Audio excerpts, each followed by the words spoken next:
नमस्कार, आप देख रहे हैं एचएनएन न्यूज। मैं हूं आपके साथ उन्नति भटनागर। बुलेटिन की शुरुआत करेंगे बड़ी खबर के साथ, जहां दिल्ली ब्लास्ट से जुड़ी हुई इस वक्त की बड़ी खबर आपको बता दें। दिल्ली ब्लास्ट की जांच के लिए एनआईए टीम का गठन, जहां टीम में आईजी, 2 डीआईजी और 3 एसपी स्तर के अधिकारी मौजूद रहेंगे। 10 अधिकारियों की टीम का गठन किया गया है। तो देखिए, बड़ी खबर आपको बता दें, क्योंकि गृह मंत्रालय की ओर से इस पूरे ब्लास्ट की जांच एनआईए को सौंपी गई है। तो एनआईए जांच करती हुई नजर आएगी। 10 अधिकारियों की टीम का गठन किया गया है। टीम में आईजी, 2 डीआईजी और 3 एसपी स्तर के अधिकारी रहेंगे, जो कि जांच करते हुए नजर आएंगे। इस पूरे ब्लास्ट के पीछे आखिर कौन से वो नकाबपोश लोग हैं जो कि दहशत फैलाने के लिए इस तरीके का जाल बुन रहे थे।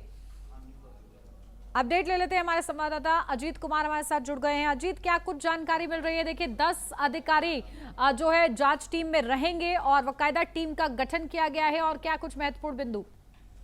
देखिए, बिल्कुल उन्नति बताना चाहूंगा। जिस तरीके से बीते सोमवार की शाम से दिल्ली के लाल किला के पास जो धमाका हुआ और मंगलवार को जिस तरीके से लगातार इस पूरे प्रकरण में जो जांच एजेंसियां घटनास्थल पर लगातार जांच में जुटी थी, चाहे वो एनआईए की बात करूं, एनर्जी की बात करूं या दिल्ली पुलिस की स्पेशल सेल की बात करूं, तमाम जो एजेंसियां हैं वो पूरी तरीके से जांच में लगी हुई थी। और कल मंगलवार से ही लगातार ये जो बातें हैं पुरजोर तरीके से चल रही थी कि इस मामले को अब एनआईए के हवाले सौंपा जाएगा, और आखिरकार इस मामले को एनआईए के हवाले सौंप दिया गया है। और इस बाबत अब एनआईए की एक विशेष टीम जो है वो बनाई गई है, जिसमें आईजी और डीआईजी रैंक के जो अधिकारी हैं वो इस टीम में शामिल रहेंगे, जो खुद इस पूरे मामले की जांच करेंगे। निश्चित रूप से जिस तरीके से बीते मंगलवार को एनआईए की टीम ने भी घटनास्थल से अलग अलग जो सबूत जो इकट्ठे किए हैं, चाहे वो अमोनियम नाइट्रेट की बात करें या फिर जो गाड़ियों के टुकड़ों की बात करें या फिर अन्य जो सबूत जो बरामद किए गए हैं, उन तमाम सबूतों के आधार पर जब एफएसएल की रिपोर्ट सामने आएगी और उन्हीं रिपोर्ट के आधार पर जो अब एनआईए जो है वो आगे की जांच करेगी। हालांकि जो एनआईए है वो इसको आतंकी साजिश के तहत भी पूरे के पूरे मामले की जांच में जुटी हुई है, क्योंकि जिस तरीके से रोज इस मामले में नए खुलासे सामने आ रहे हैं और कहीं ना कहीं साफ हो चला है कि ये जो पूरी जो घटना हुई है वो एक आतंकी साजिश थी। तो उसी के मद्देनजर अब ये जो मामला है वो एनआईए को सौंपा गया है और एनआईए उसी के तहत इस पूरे मामले की जांच में जुटी हुई है। और आखिरकार आज इस बाबत गृह मंत्रालय के निर्देश पर एक विशेष टीम का जो गठन किया गया है, जिसमें आईजी और डीआईजी रैंक के जो अधिकारी हैं उनको शामिल किया गया। और खुद गृह मंत्री अमित शाह इस पूरे मामले की जो निगरानी में है वो लगातार मॉनिटरिंग में लगे हुए हैं, उन अफसरों के संपर्क में है, ताकि इस मामले में किसी भी तरीके से जो चूक है वो ना हो सके। बिल्कुल। और देखिए, वो कौन कौन से 10 अधिकारी हैं इस टीम में, क्योंकि एक आईजी, 2 डीआईजी बताए जा रहे हैं, और कौन कौन से अधिकारी नियुक्त किए गए हैं? आज इस संबंध में कोई जानकारी? उनकी अगर बात करें तो इस पूरे केस में जो एक आईजी और 2 डीआईजी के अलावा 3 एसपी रैंक के जो अधिकारी हैं वो शामिल किए गए, और इसके अलावा जो इंस्पेक्टर रैंक के अधिकारी हैं बाकी के, वो इस मामले इसमें शामिल रहेंगे। और निश्चित रूप से कहा जा सकता है इंस्पेक्टर या फिर एसीपी रैंक के जो अधिकारी हैं वो एक पूरी टीम के तहत इस मामले की जांच करेंगे। और देखना ये होगा कि किस तरीके से, चाहे वो जम्मू कश्मीर से इसके तार जुड़ते हुए नजर आ रहे हो, चाहे वो फरीदाबाद में जिस तरीके से जो बड़ी मात्रा में जो आरडीएक्स जो बरामद किया था उससे तार जुड़ते हुए आ रहे हैं, उन सभी तारों को जोड़ते हुए इस मामले की जो जांच है वो की जाएगी। और एक एक कड़ी पर कड़ी इस मामले को जोड़ा जा रहा है, ताकि इसकी जो असली जो आका हैं उन तक जो एनआईए की टीम है वो पहुंच सके और उनको कहीं ना कहीं सलाखों के पीछे पहुंचाने का काम किया जा सके। जी उन्नति। बिल्कुल ठीक है, बहुत शुक्रिया अजीत आपका तमाम जानकारी के लिए। फर्रुखाबाद कानपुर रेल मार्ग पर खुदागंज स्टेशन और गुमटी नंबर 128 के बीच पटरी चटक गई। इससे अलग अलग स्टेशनों पर 3 ट्रेनें रोक दी गई। पटरी मरम्मत कार्य चलता रहा, घंटों यात्री परेशान रहे।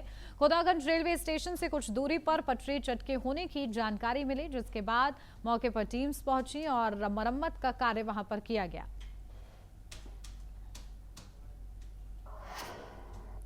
बरेली के प्रेम नगर से दबंगों की दबंगाई का वीडियो सामने आया है, जहां थाना क्षेत्र के बूढ़ मोहल्ले में दबंगों ने घर में घुसकर मारपीट और तोड़फोड़ की है। मारपीट, तोड़फोड़ और गाली गलौज का वीडियो सोशल मीडिया पर वायरल हो रहा है।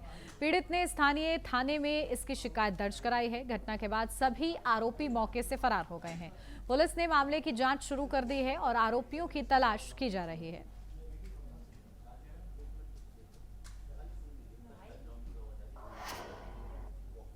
एटा के गांव कलवरिया में संदिग्ध परिस्थितियों में 50 साल शख्स की मौत से परिवार में कोहराम मच गया है।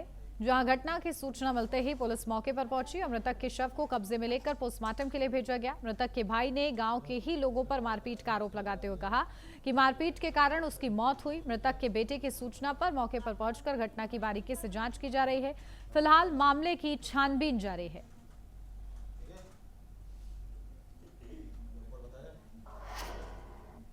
और अब खबर देवरिया से, जहां देवरिया के नरिया गांव के पास पुलिस और पशु तस्कर के बीच मुठभेड़ हुई। पुलिस की जवाबी कार्रवाई में तस्कर के पैर में गोली लग गई, जिसे इलाज के लिए अस्पताल में भर्ती कराया गया। मौके से पुलिस ने 11 गौवंशीय पशु, एक पिकअप वाहन, एक तमंचा और कारतूस बरामद किए हैं। आरोपी पर गौवध अधिनियम, आर्म्स एक्ट और गैंगस्टर एक्ट के तहत कई मुकदमे दर्ज हैं।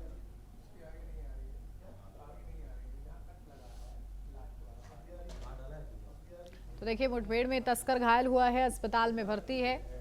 मौके से बरामद 11 गौवंशीय पशु और पिकअप, जहां तमंचा और कारतूस भी पुलिस ने जब्त कर लिया है इन तस्करों के पास से। तो पुलिस के लिए ये बड़ी सफलता समझी जा रही है, क्योंकि तस्करी का ये लोग पशु तस्करी का काम करते थे और पुलिस के हत्थे चढ़े हैं, जहां मुठभेड़ हुई और इस दौरान ये तस्कर घायल हुआ। थाना बनकटा क्षेत्र अंतर्गत गौ तस्करी के आरोप में गिरफ्तार अभियुक्त दिलीप सोनकर को जब स्वास्थ्य संबंधी शिकायत पर पीएचसी बनकटा ले जाया जा रहा था, तो अभियुक्त पुलिस की पिस्टल छीनकर भागने लगा। जब पुलिस टीम द्वारा घेराबंदी की गई तो अभियुक्त ने फायरिंग शुरू कर दी। पुलिस टीम द्वारा जवाबी फायरिंग में अभियुक्त के पैर में गोली लगी है। प्राथमिक उपचार हेतु उसे पीएचसी रवाना किया गया, जहां से उसे जिला अस्पताल रेफर किया गया है। अग्रिम विधिक कार्रवाई प्रचलित। उत्तर प्रदेश के ललितपुर के कस्बा बार में ओवर रेटिंग की शिकायत पर उप जिलाधिकारी ने खाद की दुकान पर छापेमारी की। जांच में पाया गया कि दुकानदार पिछले कई महीनों से खाद ओवर रेटिंग में बेच रहा था। मौके पर मौजूद किसानों से पूछताछ करने पर ओवर रेटिंग की पुष्टि हुई। उप जिलाधिकारी ने जिला प्रशासन के सख्त निर्देशों का पालन करते हुए दुकान को तत्काल प्रभाव से सीज कर दिया। प्रशासन ने स्पष्ट किया कि इस तरह की अवैध गतिविधियों पर किसी भी स्थिति में सहन नहीं किया जाएगा और दोषियों के खिलाफ सख्त कार्रवाई की जाएगी।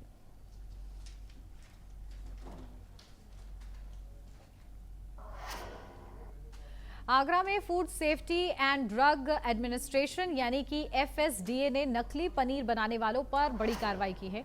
जहां नरेंद्र राठौर के गोदाम पर छापा मारकर अधिकारियों ने कई कुंटल नकली पनीर बरामद किया।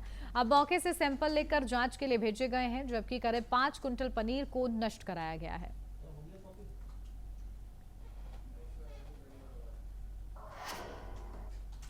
लखनऊ में यूपी एसटीएफ ने बड़ी कार्रवाई करते हुए 50,000 रुपए के इनामी ठग प्रियंका सिंह को गिरफ्तार कर लिया है। प्रियंका पिछले 6 साल से ललितपुर के फ्रॉड केस में फरार थी। आपको बता दें कि डीआईजी झांसी ने प्रियंका पर 50,000 रुपए का इनाम घोषित किया था। एसटीएफ की इस गिरफ्तारी से ठगी पीड़ितों को बड़ी राहत मिली है। तो देखिए, 6 साल से फरार ठग पुलिस के हत्थे चढ़ा है। यूपी एसटीएफ ने ठग महिला को पकड़ा है। तो देखिए, 50,000 की इनामी थी और 6 साल से फरार थी और ऐसे में पुलिस के हत्थे चढ़ गई है। तस्वीर हम आपको दिखा रहे हैं।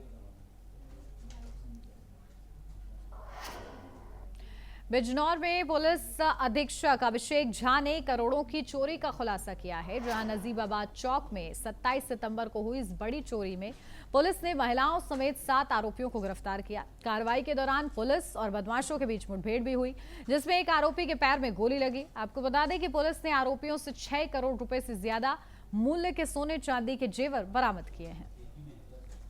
देखिए, 27/28 सितंबर को एक चोरी हुई थी थाना नजीबाबाद क्षेत्र में, जहां एक व्यक्ति जो मेटल्स के कबाड़ का काम करते थे और उसके साथ साथ जो है सोने और चांदी में लेन देन का भी काम करते थे, उनके यहाँ रात्रि में चोरी हुई थी और इसी घटना का आज अनावरण किया गया है। इनसे जो है कुल लगभग 4.57 केजी गोल्ड की सामान, जिसमें कि ज्वेलरी, बिस्किट्स, अन्य चीज़ें जो है शामिल हैं, वो बरामद किया गया है और लगभग 8.7 केजी जो है सिल्वर की चीज़ें जो है बरामद की गई हैं। Almost market value probably 5 on an average 5 crore के आसपास होनी चाहिए इसकी। इसमें 7 अभियुक्त कुल गिरफ्तार हुए हैं और फराज इसमें फ़िलहाल जो है वांछित है। इन दोनों अभियुक्तों के पूर्व इतिहास भी हैं, शोएब और जफर अली के, जो प्रेस नोट में आपके साथ जो है शेयर किया गया है। महोबा में एसआईआर को लेकर मतदाताओं में उत्साह देखने को मिल रहा है। लोग बढ़ चढ़कर बीएलओ का सहयोग कर रहे हैं और घर घर जाकर एसआईआर के फॉर्म भर रहे हैं। जिले की तीनों तहसीलों में वोटर लिस्ट में संशोधन का काम भी किया जा रहा है।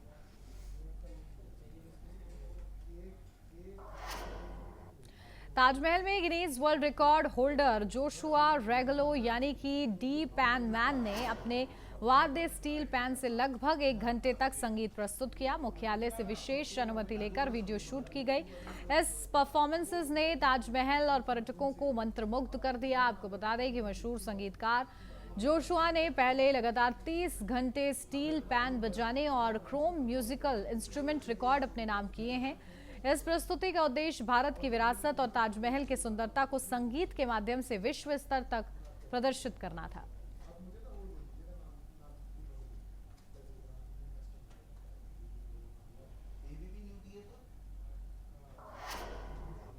और अब खबर नोएडा से है, जहां थाना फेज 1 पुलिस ने फ्लिपकार्ट की गाड़ियों से सामान चोरी करने वाले एक गिरोह का भंडाफोड़ करते हुए 3 आरोपियों को गिरफ्तार किया है। पुलिस ने आरोपियों के कब्जे से करीब 20 लाख रुपए का चोरी का माल और अवैध हथियार बरामद किए हैं। पुलिस के मुताबिक बरामद सामान से कई कंपनियों के जूते, चप्पल, शैम्पू, परफ्यूम्स, रजाई, टूथपेस्ट और अन्य कीमती चीजें शामिल हैं। पुलिस जांच में खुलासा हुआ है कि आरोपियों ने 9 अक्टूबर 2025 को फ्लिपकार्ट के ट्रक से चोरी की वारदात की थी। इसके अलावा 1 महीने पहले पकड़े गए आरोपियों ने कालिंदी कुंज के पास चिराग ट्रांसपोर्ट की गाड़ी से भी माल चोरी किया था। आपको बता दें कि आरोपी चोरी का सामान अलग अलग इलाकों में बेचकर मुनाफा कमाते थे। पुलिस ने बताया कि वारदात के दौरान आरोपी पुलिस और आम जनता को डराने के लिए अपने पास चाकू जैसे हथियार रखते थे। वहीं इससे पहले 2 नवंबर को पुलिस ने इसी गिरोह के अन्य सदस्यों अनूप, राहुल गुप्ता और यश गुप्ता को गिरफ्तार कर चोरी के लैपटॉप, 2 प्रिंटर और अन्य उपकरण बरामद किए थे। वहीं डीसीपी नोएडा यमुना प्रसाद ने बताया कि गिरफ्तार आरोपियों से पूछताछ जारी है और गिरोह के अन्य सदस्यों की तलाश की जा रही है।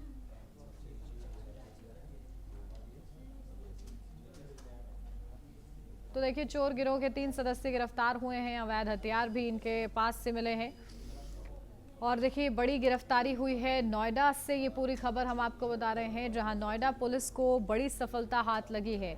चोर गिरोह का भंडाफोड़ हुआ है। तो फ्लिपकार्ट की गाड़ियों से ये चोरी किया करते थे।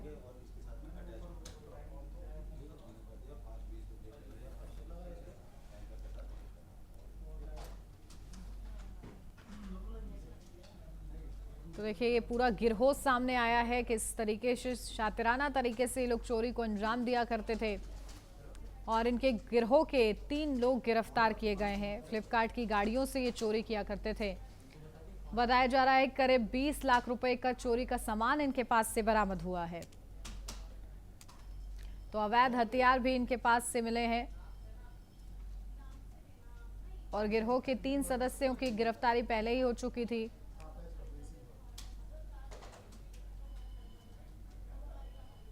मैम के सख्त निर्देशन में और एडीसीपी, एसीपी के नेतृत्व में और थाना फेज 1 के नेतृत्व में एक टीम गठित की गई थी, जो लगातार क्षेत्र में चोरी और जो ट्रक चलते हैं उनसे मालों की अदला बदली करके चोरी कर लिया करते थे।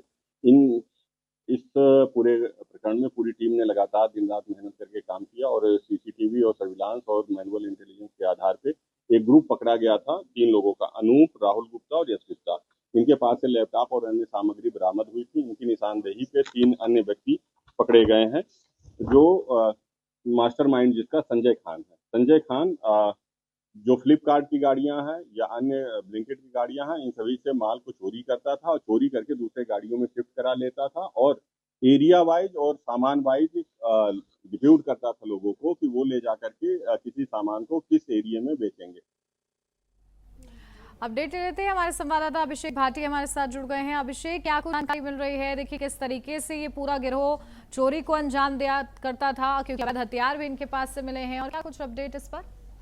जी देखिए राखी, बिल्कुल आपको बता दें कि फ्लिपकार्ट की गाड़ी से सामान चोरी करने वाले गिरोह का जो है वो नोएडा थाना फेज 1 पुलिस ने गिरफ्तार किया है। इनके पास से लगभग 20 लाख का जो माल है वो भी बरामद हुआ है। आपको बता दें कि ये संजय खान जो है इस टीम के लीडर थे और कहीं ना कहीं इन तीनों को सेक्टर 14 के नाले के पास से जो है वो गिरफ्तार करा गया। आपको बता दें कि ये लोग चोरी का माल जो है वो बेचकर पैसा कमाया करते थे। यहाँ तक कि डीसीपी अवना प्रसाद ने भी ये बताया कि पूछताछ के दौरान इन बदमाशों द्वारा बताया गया कि पिछले 9 अक्टूबर को चिराग ट्रांसपोर्ट की एक गाड़ी जो कि फ्लिपकार्ट का सामान लेकर कालंदी कुंज के पास से निकल रही थी, उसको इन लोगों ने चोरी करने के लिए यूज किया, और जिसमें अलग अलग कंपनियों के जूते, चप्पल, शैम्पू, परफ्यूम, रजाई व अन्य कई प्रकार के सामान जो शामिल थे। कहीं ना कहीं चोरी का जो सामान है वो अलग अलग स्थानों पर ये लोग बेचकर उसमें पैसे कमाते थे। आपको बता दें कि 2 नवंबर को इनके 3 साथी अनूप, राहुल और यश को पहले भी गिरफ्तार किया जा चुका था। राखी, बिल्कुल, तो देखिए बड़ी गिरफ्तारी हुई है, बड़ी सफलता भी हाथ लगी है, लेकिन ये गिरोह किस तरीके से, कब से ये सक्रिय था, इस संबंध में कोई जानकारी अभिषेक?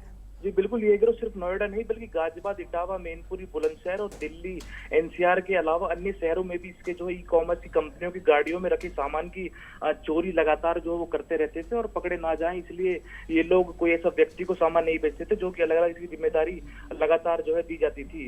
इस गिरोह में लगभग 12 लोग शामिल हैं। इनके पास से पुराना लैपटॉप और 2 प्रिंटर है वो भी बरामद किए गए हैं। आपको बता दें कि ये लोग व्हाट्सएप कॉल पर बात करते थे और साथ ही लोगों को डराने के लिए अपने पास चाकू, अवैध हथियार रखते थे। डीसीपी अवना प्रसाद ने बताया कि इस गैंग की सरगना जो है लगातार संजय खान जो है वो कर रहा था। ये लोग चोरी के माल की दूसरी गाड़ियों में ट्रांसफर करके फिर एरिया वाइज को बेचते थे। इस गिरोह में 12 लोग शामिल है, जिसमें 3 पहले गिरफ्तार हो चुके हैं। राखी, ठीक है, बहुत शुक्रिया अभिषेक आपका तमाम जानकारी के लिए।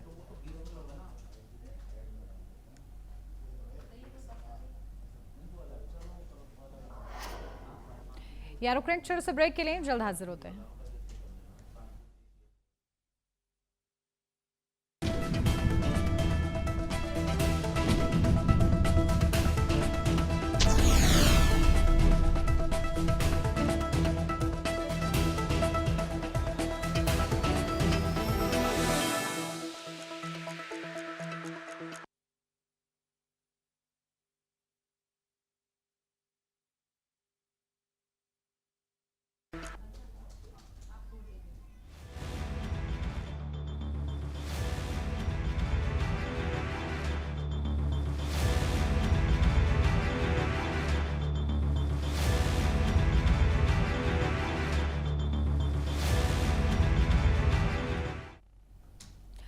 ब्रेक के बाद स्वागत है आपका। बढ़ते हैं आगे और अब वक्त है हरियाणा डायरी का, यानी कि फरीदाबाद में मुख्यमंत्री की अध्यक्षता में जिला कष्ट निवारण समिति की बैठक संपन्न हुई, जिसमें कुल 17 समस्याओं को मुख्यमंत्री के समक्ष रखा गया। इनमें से 15 मामलों का समाधान मौके पर ही कर दिया गया, जबकि 2 के समाधान के लिए संबंधित अधिकारियों को दिशा निर्देश जारी किए गए। बैठक के बाद मुख्यमंत्री ने फरीदाबाद में विस्फोटक पदार्थ मिलने की घटना पर कड़ी कार्रवाई के निर्देश दिए।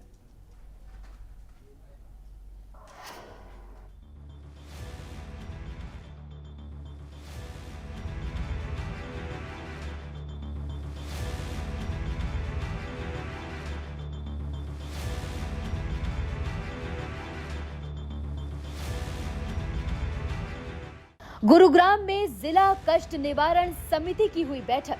मुख्यमंत्री नायब सिंह सैनी की अध्यक्षता में हुई बैठक में 15 समस्याओं का मौके पर हुआ समाधान। मुख्यमंत्री नायब सिंह सैनी ने अधिकारियों को दिए दिशा निर्देश, हर नागरिक को मिले मूलभूत सेवाएं। सीएम नायब सिंह सैनी ने सीवर कार्य में देरी पर जताई नाराजगी। गुरुग्राम में मुख्यमंत्री नायब सिंह सैनी ने जिला लोक संपर्क एवं कष्ट निवारण समिति की बैठक की।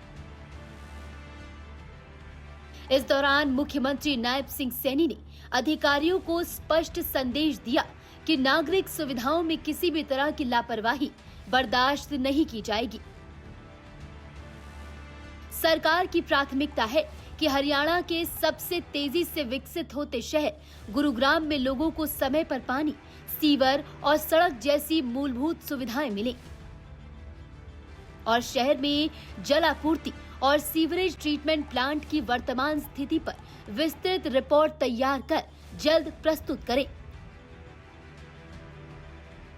सैनी सरकार के सख्त रवैये से साफ है कि प्रशासनिक जवाबदेही अब सिर्फ फाइलों में नहीं बल्कि जमीनी स्तर पर दिखनी चाहिए। बैठक में मुख्यमंत्री नायब सिंह सैनी ने न केवल जन शिकायतों को गंभीरता से सुना बल्कि 17 में से 15 मामलों का मौके पर ही समाधान कराया।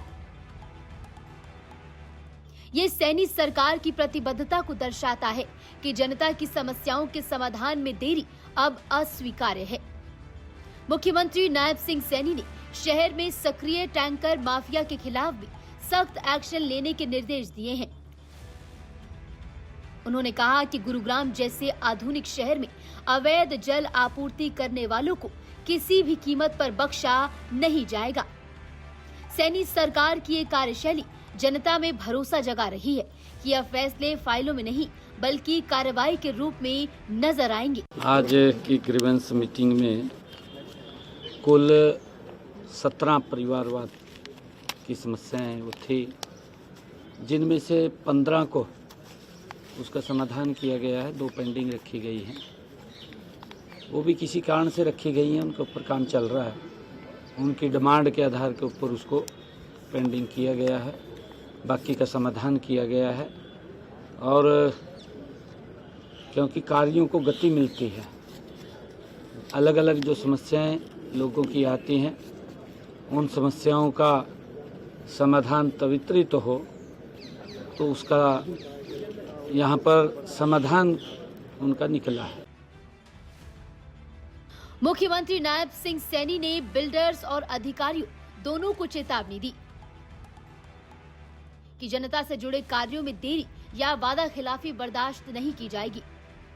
उन्होंने साफ संदेश दिया कि यदि कोई बिल्डर अपने प्रोजेक्ट में तय सुविधाएं नहीं देता या कोई अधिकारी फाइलें लटकाता है तो उसके खिलाफ सख्त कार्रवाई की जाएगी।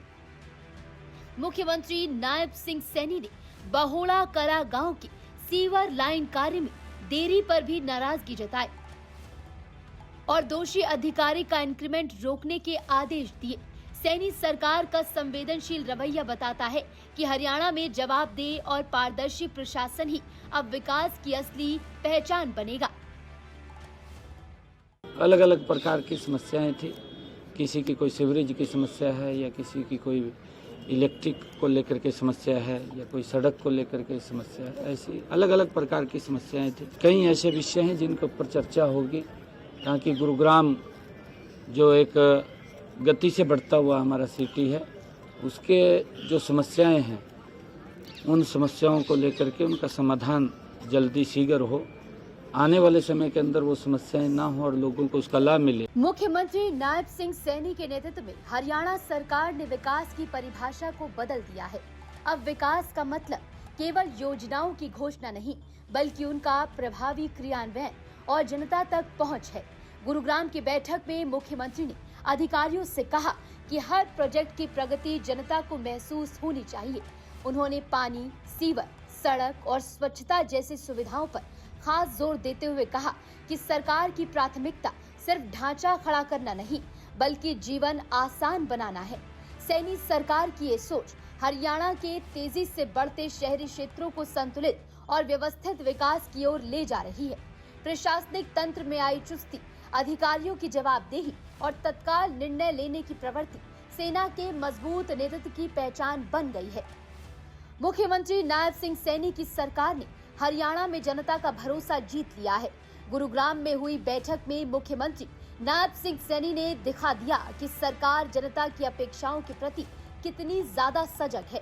उन्होंने कहा कि शासन का उद्देश्य केवल योजनाएं बनाना नहीं बल्कि जनता की समस्याओं का स्थायी समाधान करना है। 17 में से 15 मामलों का मौके पर निपटारा करके उन्होंने ये साबित किया कि सैनी सरकार त्वरित और परिणाम आधारित शासन की दिशा में काम कर रही है।